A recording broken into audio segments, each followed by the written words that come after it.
Well, after days of silence, finally Sheikh Hasina, the former Bangladesh leader, has finally broken her silence. And in a first statement, which she has issued to Economic Times, she makes some huge clarifications, but also a big charge. One of the biggest charges that she's made is to explain the reason behind why her government fell in Bangladesh and she was forced to flee and take refuge in India. When she's blamed and clearly pointed her finger at the deep state of United States. What she said is that they wanted a Saint Martin Island, would have given them an entry into the Bay of Bengal area, and that would have made not just Bangladesh but also India vulnerable. So essentially she's talking about a foreign hand or an outsider presence or responsibility or hand behind her exit. That's interesting to remember that during the all-party meeting which was held inside the parliament, this was a question which was asked by the External Affairs Minister S. Jaishankar, especially by Rahul Gandhi, that could there be an outside hand. At that point of time, he had said, I don't rule out the possibility.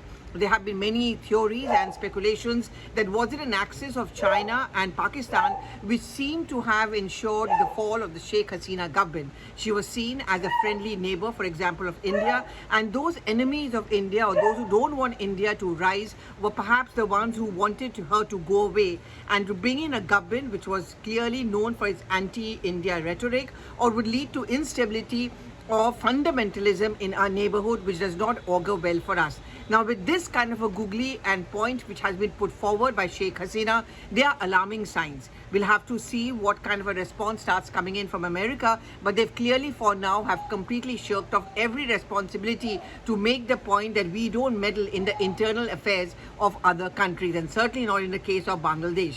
But in case these charges prove to be true, in case she's able to substantiate it, then these are very warning signs. On one hand, India's worst fears can come true, that our enemies across the border, those who are not exactly our friends, our detractors and opponents, are the ones who are trying to create an unstable or political instability in and around India. You know, at this point of time, if we look at the kind of our neighbors, whether it's Afghanistan, Pakistan, Sri Lanka, and now of course Bangladesh, they are all known for their political instability, and that does not give out a very good sign as far as India's diplomacy and our internal politics is concerned.